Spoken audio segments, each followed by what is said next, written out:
The Great Divide of India is a piece of history we may not hear as much about as other historically challenging times. However, as time goes on, it is increasingly important to understand some of the facts about what took place in divided India 74 years ago. Welcome back to another episode of FTD Facts. My name is Leroy Kenton, and today I'm going to be exploring a little bit about the Pakistan and India partition. For those of you who may not know, in August 1947, after 300 years of British rule, India was divided into two independent nations, now known as India and Pakistan. And many of you have sent in several requests for us to do a video about this, so I'm definitely happy to bring you a collection of facts and information coming right up. Okay, so number 10, the borders of Pakistan were drawn up 2 days after the partition on August 17th, 1947. About 5 weeks before the British departed the Indian subcontinent, Sir Cyril Radcliffe, who was a British lawyer, was sent and commissioned to draw the borders that would divide British India into two distinct countries. So the Muslim majority was Pakistan and the Hindu majority became India. He was asked to draw the lines based on the population of Muslims and Hindus, along with some other factors that were never really officially defined, but are believed to have included economic factors as well as resources. Known as the Radcliffe Line, it was officially announced on August 17th, 1947.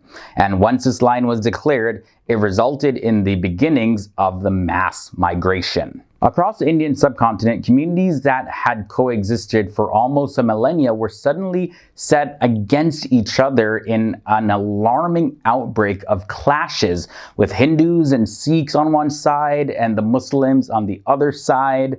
And it's believed that 14 million people were displaced and more than 1 million people lost their lives during these clashes. And learning about this alarming piece of history is pretty hard for a lot of people to digest. It's definitely hard to believe that something like this ever took place. For fact number 8, Louis Mountbatten, who was the appointed Viceroy of India and oversaw the partition of British India into India and Pakistan, he at the time served as the first Governor General of India until June 1948. Now, he wanted to personally attend both Pakistan's and India's independence ceremonies, and if they happened on the same day, then that was going to be completely impossible to do that. So Pakistan officially got its independence on the 14th of August, and India got its independence on the 15th of August. Stroke of midnight, on the 15th of August, Nehru delivers his historic speech.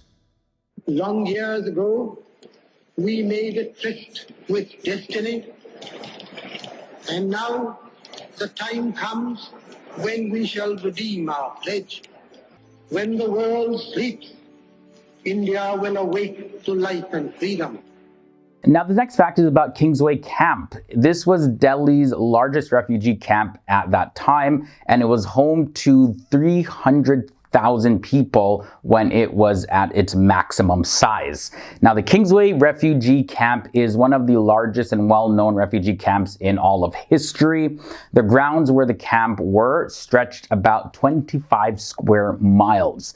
In modern-day India, though, the land is home to upscale homes and housing for students at the University of Delhi. Now, guys, did you know that the first capital of independent Pakistan was Karachi? Karachi became the provincial capital of Sindh before the separation, and then in 1947, it became the capital of new Pakistan. Karachi was not only a capital city, but a premier port of the new country and a center for industry, business, and administration. But of course, now the current capital of Pakistan is Islamabad. So we reach halfway in this episode. I just want to take this time to mention that I have two videos that I definitely recommend that you guys watch. They're going to look more into the countries of India and Pakistan. So I'll link to them below in the video description section. Definitely check them out. We love to explore South Asia, India, Pakistan, and the surrounding countries. So these videos are definitely going to help you fill in any missing gaps when it comes to information that we may not have necessarily touched on in this episode. For fact number 5, we continue with some facts relating to Karachi. So back in the year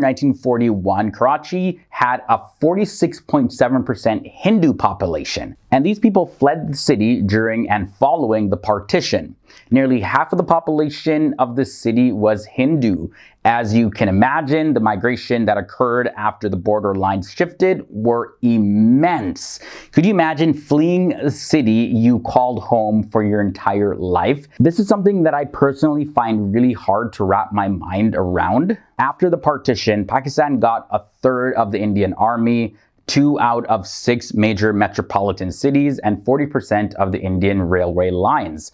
The divide of the two countries was anything but fair on both sides. Not only were the borders determined by a man from England who knew very little about the region, the religions, or the people, but instead determined by more or less economic factors. So very little consideration into the human beings of these countries were taken into account, and that's just the sad reality of this. In case you were wondering what British India looked like before the partition, well, the country was made up of 17 provinces, and present-day India is the 7th largest country in the world, so as you can imagine, British India was quite a large country. No wonder the British couldn't keep it afloat after the Second World War. It was far too much to handle economically. Okay, so a pretty interesting fact comes in at number 2. Astrologers were actually consulted to take out an appropriate date for the event of separation.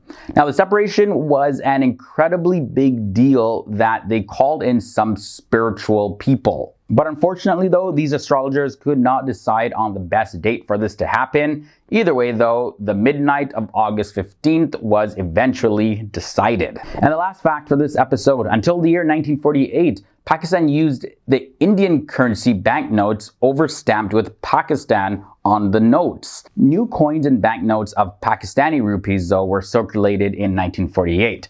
And this was another point of contention between the people. It was a constant reminder of the divide between the two countries. Just imagine having to use a currency that was a painful memory of such a difficult experience for you and your people. Alright guys, that brings us to the end of this episode. Of course, there's so much more that could be said about the Pakistan and Indian partition. If you made it this far in this episode, though, I trust that this episode helped to inform you a little bit more on this topic. And to see more videos like this, definitely check out the related videos that I have for you below in the video description section. Leave a like before you get out of here, and until next time, stay awesome, stay educated. I'll see you soon with another episode.